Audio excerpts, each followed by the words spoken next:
Hello everyone, Ollie here from ℽ𝕧𝕗𝕋, and today, yes, I'm reviewing Joker from 2019, starring Joaquin Phoenix, directed and co-written by Todd Phillips, who's obviously known for directing the 3 Hangover films.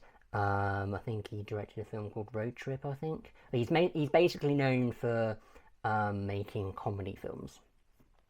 And this is obviously the first kind of major film that he's directed that isn't purely comedy. I mean, there's comedy elements, but so anyway.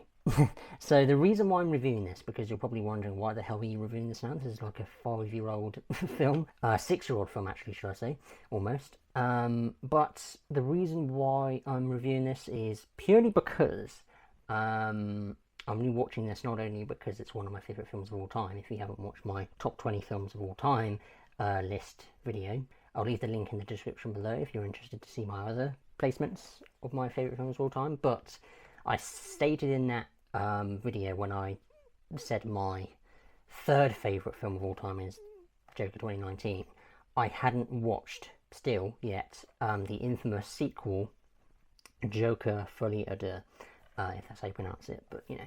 But yeah, Joker ℚ𝕀𝕏𝕀, this is the Steelbook. I don't know if this will focus.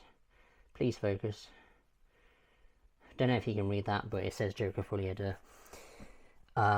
And I haven't watched it yet for, you know, the obvious reasons, being that obviously when it came out it had a lot of backlash from fans, especially the fans who liked the first film. And I was initially going to watch it in the cinema, but because of the backlash, I was like, you know what, by the end of it, I was just like, you know what, I'm just going to wait until it comes out on Blu-ray, 4K, whatever, and buy it then, and then watch it then when the backlash is, you know, turned down a bit. So here I am now, several months later since its initial release. But we'll get to ℚ𝕀𝕏𝕀 when I review that, but I'm also rewatching it in preparation for ℚ𝕀𝕏𝕀 because obviously I love this film. I love revisiting Joker 2019, so that's kind of my main reason why I'm watching it again, and being that it's my third favourite film of all time. So yeah, and you're probably wondering, why is it your third favourite film of all time? Because, you know, at the end of the day, it is, you know, my own personal opinion that it is one of my favourite films of all time, being my third.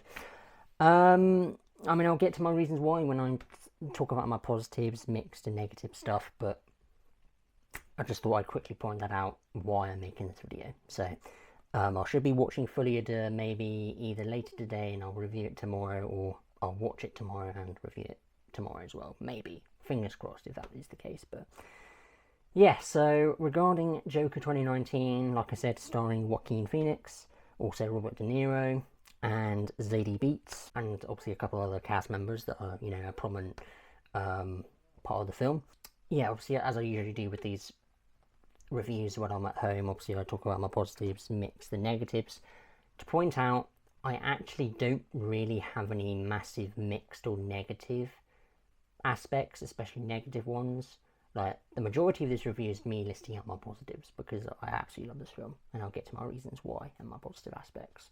But there is one mixed that I'm a bit like, yeah, I'll put it in my mix, because it's something that people debate about, and, you know, we'll get to it. And the only subtle, I put subtle mix and subtle negatives, which is what I'll be putting in the timestamps, but subtle mix and subtle negatives are the ones that I feel like people will spot when they watch it. I'm thinking, in the perspective of everybody else watching the film, they may pick up on these things that I maybe have picked up but don't agree with, but I will acknowledge them and I will say them for people that haven't watched the film, although to be fair, I'm going to be spoiling it, so I'm going to be obviously doing spoilers for this review, and obviously I'll point out the aspects of the film that I like, that I, you know, that are mixed. I don't really know what else I could point it out as. My neutral thoughts maybe, and my negatives, which they aren't really my negatives, they're just, again, subtle negatives that people may point out and may not like, that I do like. So here we go. Let's just get this over with. So yeah, so my positives. Where do I begin? Well, I'll begin with the performances. Joaquin Phoenix as Arthur Fleck, and later on in the film known as the Joker. He is phenomenal. He does this film relies on him. It's on his back, and he has to give it his all. And in my opinion, he does that perfectly. He perfectly captures this human being who's this, he's so detached from society. He tries his best to be the man be the man who he wants to be, which is this person who wants to make people happy, entertain them, because he's a stand-up comedian, if you don't know, and he's trying to bring positivity in the world, but he suffers from quite a lot of mental health issues. Obviously, ones that we immediately notice when we first see him, and then even more mental health issues, which we kind of get revealed by near the end of the film, which comes into play later on. So, but yeah, he does a phenomenal performance, and obviously he won the Oscar in 2019 or 2020 when he got the award, and much deserved. Joaquin. Is he my favourite Joker? Quite possibly, but it's not an easy decision to make that if he's my favourite, but he's one of my favourites. Because I also do really like Heath Ledger, like the vast majority of fans of the Joker, like he's, kind of universally the best Joker. Well, that's most people's choices for best Joker. Jack Nicholson in Batman 89, he's very good as well. We all know what Jared Leto's like. He's not great. He kind of got shat on in Suicide Squad, and then obviously he returned in Zack Snyder's Justice League near the end in the epilogue bit. But Jared Leto is. But yeah, Joaquin, he's a contender for my favourite Joker, alongside Heath Ledger and Jack Nicholson. Those are my three favourite Jokers. But I can't really pick who I would say is my favourite, but Joaquin is definitely up there.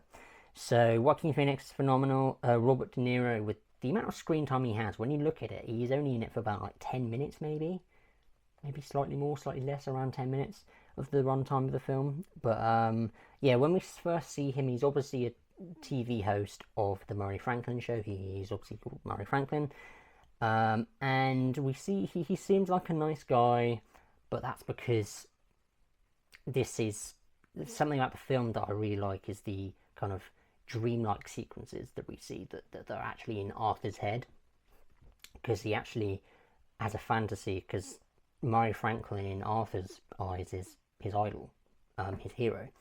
So he wants to be on the show. He imagines he's on the show while he's watching the show with his mother, and he's like imagining he's in the audience. And then at one point, obviously, Murray points him out, and he brings him on front of the stage with him, and he gets a round of applause and everything. Arthur does, and it's really happy. And then you kind of get a suspicion of oh god, it's going to be a dream or like a fantasy, like it's what he wants, it's not real.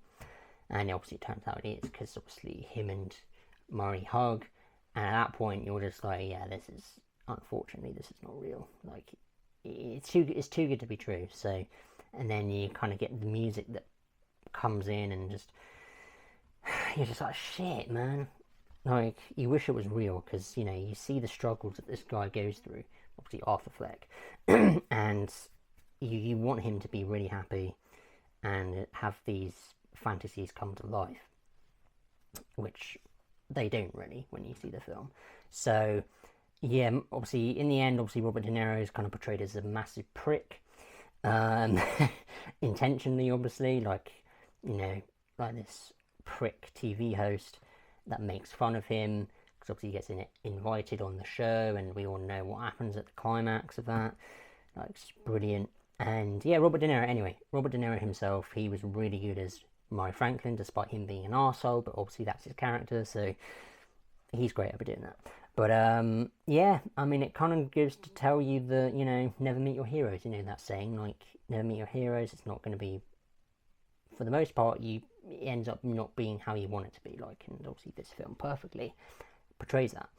Zadie Beetz, who plays Sophie, who's the girl that Arthur falls for, and you see that they go into a romantic relationship, and obviously Sophie's like his neighbour, because they live in obviously two different apartments, the same apartment building they both live in, And we obviously see that part of their relationship is all fantastical in Arthur's head, like when they go out, when they actually have a romantic connection.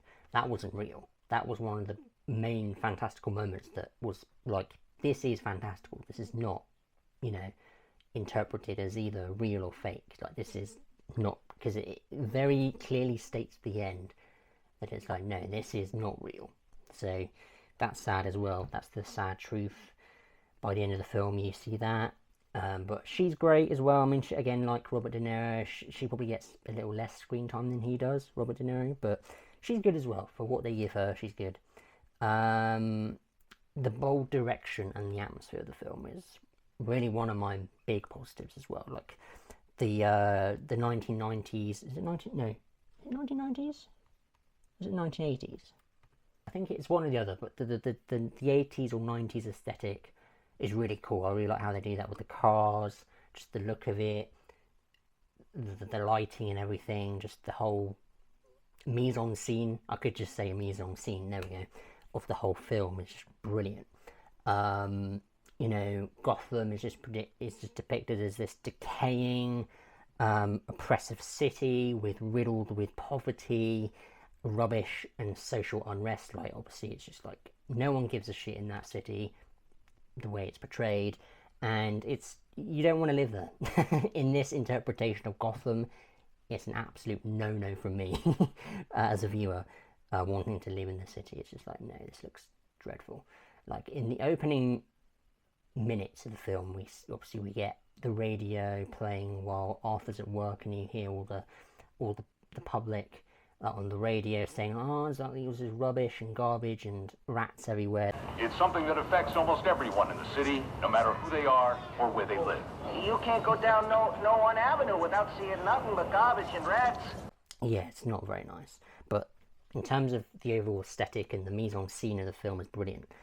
The themes as well, I absolutely love as well. Like, the fact that they bring up mental illness, obviously being that, you know, Arthur Fleck, Joaquin Phoenix's character, he has a predominant part in the mental illness aspect of the film. He has a laughing disorder. Can't remember the exact disorder name, but he has a laughing disorder, so he laughs at inappropriate times, and he tries to control it, but it's very hard for him to control it himself. Not only mental illness as themes that they bring up in the film, also neglect and class struggles. Like, obviously you got people that are rich and you got the poor, and it really resonated with me because it's like it is the real world. Like, you've got different classes of people. You got the rich, the poor, and it's like, man, it's just, yeah. I mean, maybe they didn't portray it in the best way they could, but the way they did do it, to me, was really effective, and, you know, it certainly affected me in my experience. The rich people are just always portrayed as the bastards that just get away with what they want, but some people don't, which is, you know, that's one of my favourite scenes in the film, which obviously is kind of the tipping point of the film for Arthur, is obviously the whole subway sequence where he kills the Wall Street guys that works at Wayne Enterprises.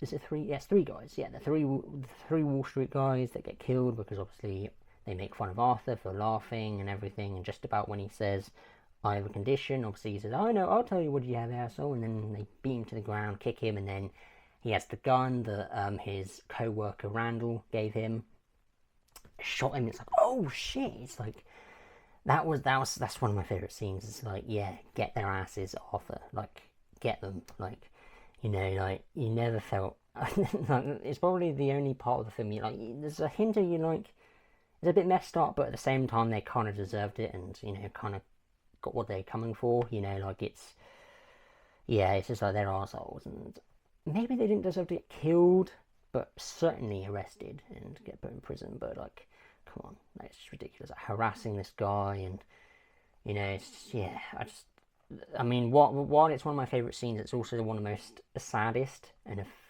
just really emotional scenes of the film, for obviously the reasons I've stated.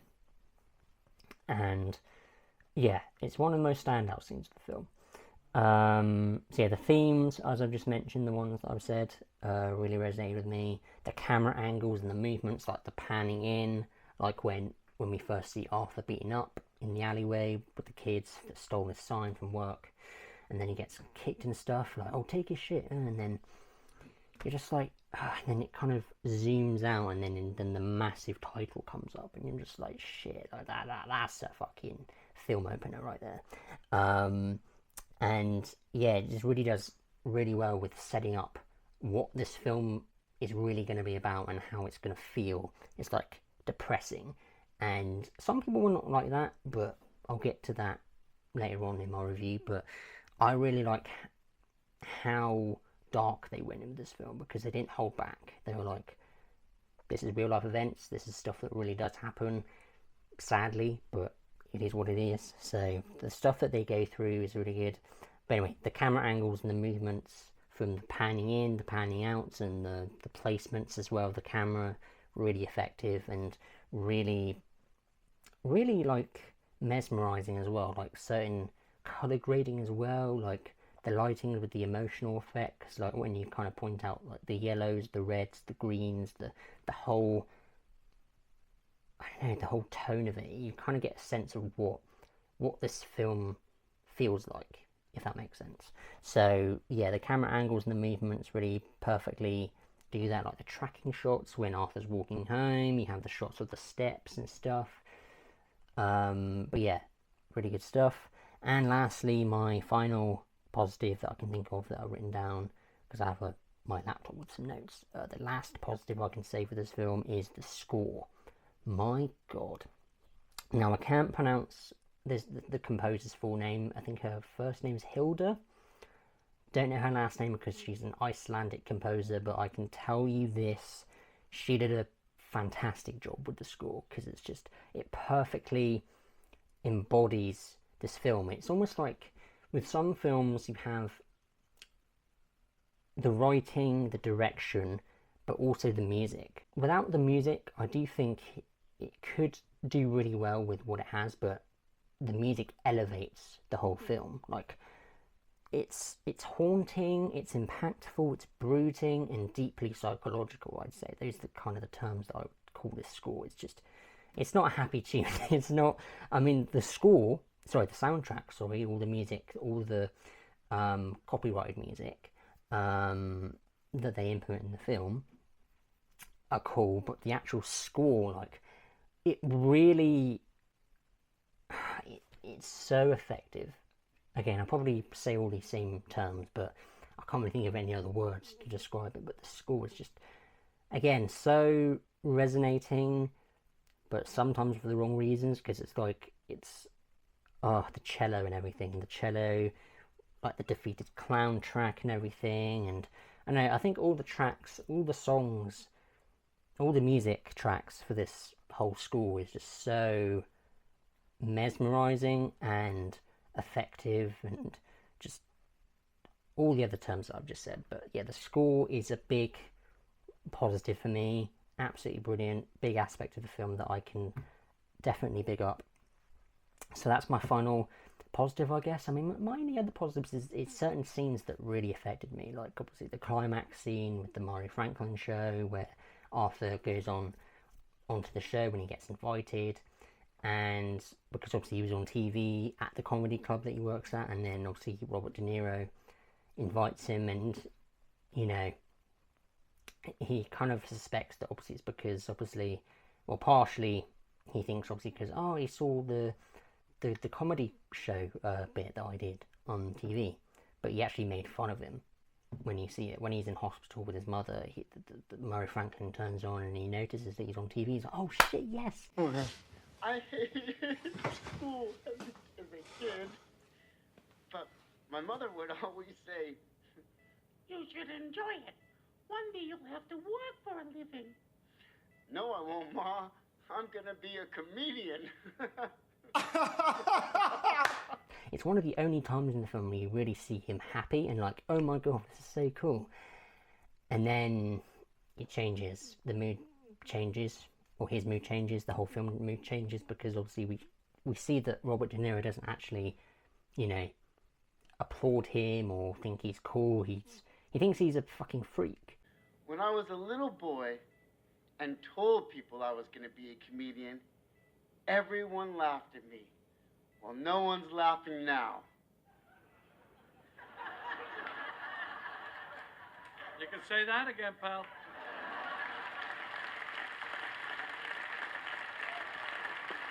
He just makes fun of him, which isn't cool. Like, when you see the state that Arthur's in, like, obviously I fucking wouldn't do that if I was a TV host, which I wouldn't be because I'm such an introvert. I certainly wouldn't make fun of him because, you know, the implications, and, you know, you look at the person and you think, oh my god, this guy, you know, he has some serious issues, but you want to obviously, you know, be nice for him, but obviously Hollywood doesn't see that because obviously it's the 80s and 90s and they don't pay attention to that stuff, and it's all it's kind of a taboo subject at that point in time. So all they did was just make fun of him, including most of the audience. And obviously when he does go on the show, man, it's one of the most, it's probably the most iconic scene in the film, memorable scene.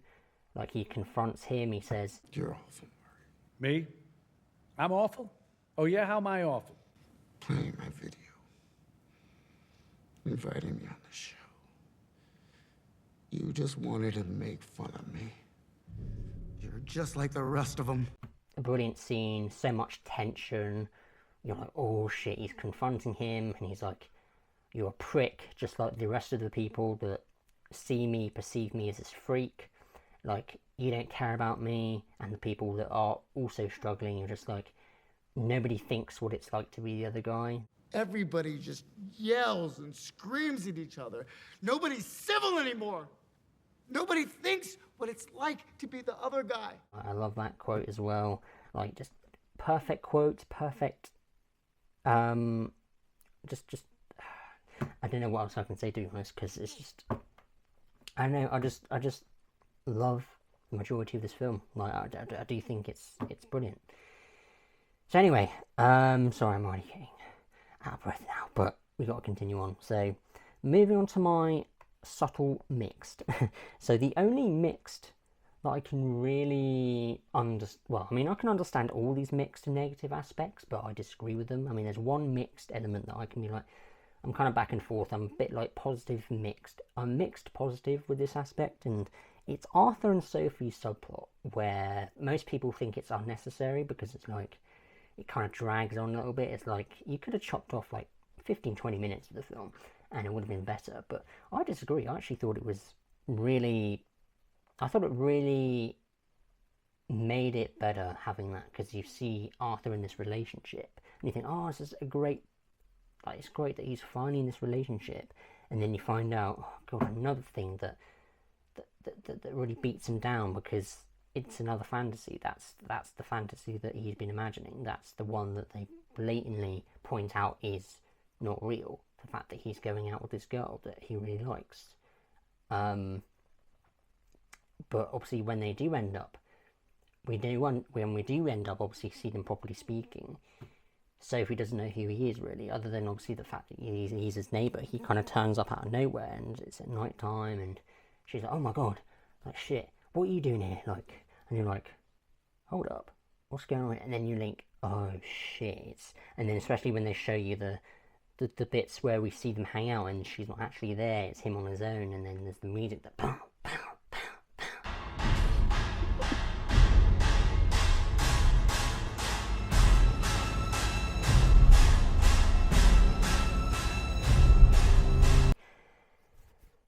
It's like, damn, another thing that's disheartening.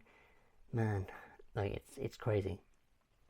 But anyway, I'd say that's one of the only ones I'd say that I kind of understand. And actually, I guess the other mixed, the one I've got two subtle mixed. So the second and final mixed, subtle mixed aspect I can say is the pacing, I guess. I do like the film's slow burn pacing. Some people might not like that because it might drag on a bit. But I really liked it. I really liked the way they paced it, and seeing this guy who's being beaten down by society and trying to accept and be the man who he wants to be, that he actually wants to be, trying to be a positive person. And then we find out who he is and what he is, and obviously we get the plot twists and everything, and then him being driven to madness and killing people, and you know, obviously the famous quote in the film. I used to think that my life was a tragedy, but now I realize it's a fucking comedy. Great line as well, really good.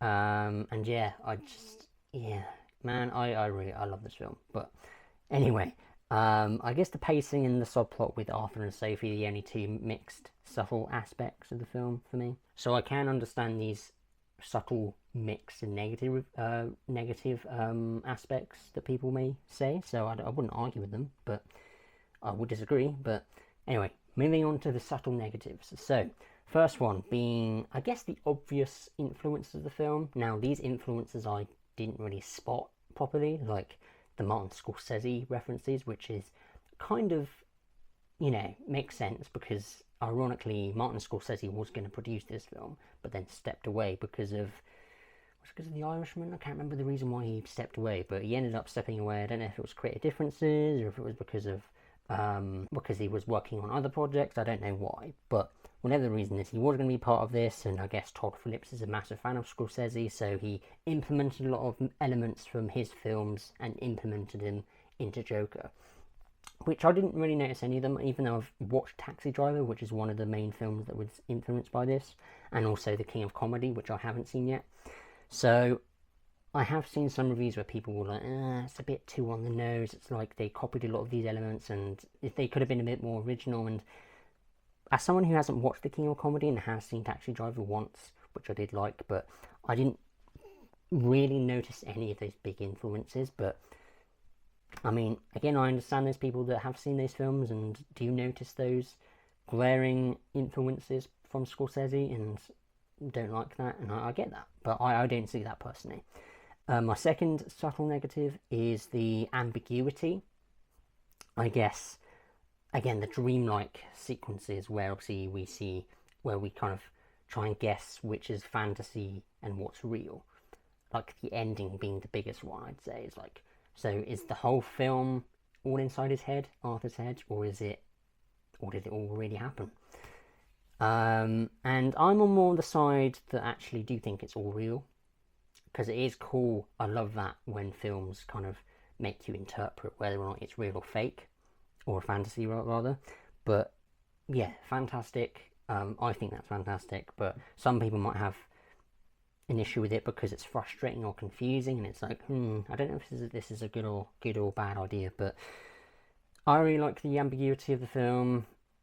And yeah, the dreamlike, and you're kind of guessing like what's real and fake, because after a certain point when you realise things don't seem what they seem like, you kind of start guessing a few things, like, is this real, is this fake, like, you know. So that's one of my positives, I'd say, which I didn't mention, but because I've put it in here, I thought, well, may as well point it out there. So that's my second subtle negative that I think people will point out that they may not like. And the third and final thing is the violence and tone of the film.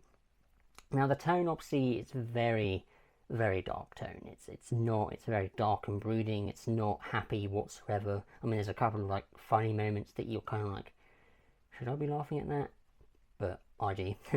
But the tone and the violence, like the kind of, some people might find the violence a bit too on the nose or over the top or whatever. But I think it's the right amount of violence. Like, it doesn't need to be this over the top graphic violence. I mean, the only kind of graphic violence is on the subway, and obviously when, you know, Arthur shoots Murray in the head on live TV. But other than those two, I couldn't really think of anything else that's really graphic. But yeah, I think it's the right amount of violence to me, and the tone, again, like I said, the tone and the pacing I really like, so I don't have an issue with it. But those three subtle negatives, being the obvious influences, the ambiguity, and the violence and the tone of the film, I didn't really have too much of an issue with those ones, but I just thought I'd point them out because I know that some people, from what I've seen of general consensus, the people that didn't like the film, are those kind of the main reasons why people don't like it. So I thought I'd point them out. They aren't my negatives, and they're not really mine mixed either, the ones I mentioned, but I just thought I'd point them out because I'd like to try and balance it out with having positive, mixed, negative. Albeit, obviously, that the mixed negatives aren't really mine, but I just thought I'd have them in there. So, yeah, I don't really have much else to say other than that I absolutely love this film, to be honest. Yeah, again, my third favourite film of all time.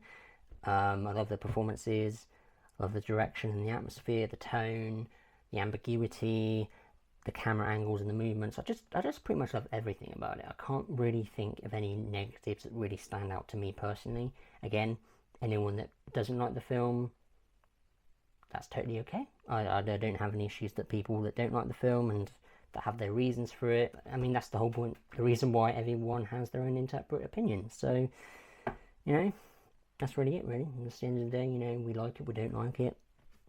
Yeah. So, I think that's about it, guys. Oh, a rating. 10 out of 10. 10 out of 10 film for me. Yeah, I mean, again, I love the film. Oh, I forgot to point out earlier, probably should have done this before I started the actual review, but I first watched this film in the cinema when it came out in October 2019. And I watched it with a few old friends of mine that I don't speak to anymore. Well, most of them. But we went there, we watched it, and I was blown away. This was, honestly, I think this really was the first film that really impacted my view on films. Like, it's, for film fans, you have that one film that really changed your perspective of films, and you look at it and you're like, wow, that was amazing. I loved a lot of the things about it, and this is that film for me, I think. I believe it is, because I watched it and I was like, I'd never seen anything like this, which, again, for some are probably like, what the hell were you on about? But that's just my opinion. That's just what it was like for me. Yeah. Joker. 10 out of 10. Love this film. If you haven't watched it yet, please do give it a go, and let me know what you think of the film. And I'll get to Joker ℚ𝕀𝕏 eventually. I don't know when, whether that's tonight, tomorrow, but at some point I will review it when I watch it, and I'll give you my honest thoughts. I hope I like it, but we'll see. My worry is with this film, I'm worried that they're going to do a lot. I'm worried that they're going to undo a lot of the ambiguity. Like, they're going to give us answers to questions that I don't want answers to, like certain, because obviously this is a sequel to the first one, so it's like they're going to undo all the you know, kind of the mystery aspects, being that they confirm things that are fake and the ones that are actually real. So it kind of unties that, and I don't really like that, the sound of that, if they end up doing that, which I wouldn't be surprised if they do. But anyway, I hope you guys enjoyed this review. Give it a thumbs up. Again, comment down below whether you like the film, don't like the film. Give me your rating, positives, mixed, negative stuff, all that good stuff. And yeah, I will see you guys in the next video, which might be the review for ℚ𝕀𝕏, or perhaps an out of the cinema review, or another home review, we'll see. But until then, I'll see you guys then. Bye bye.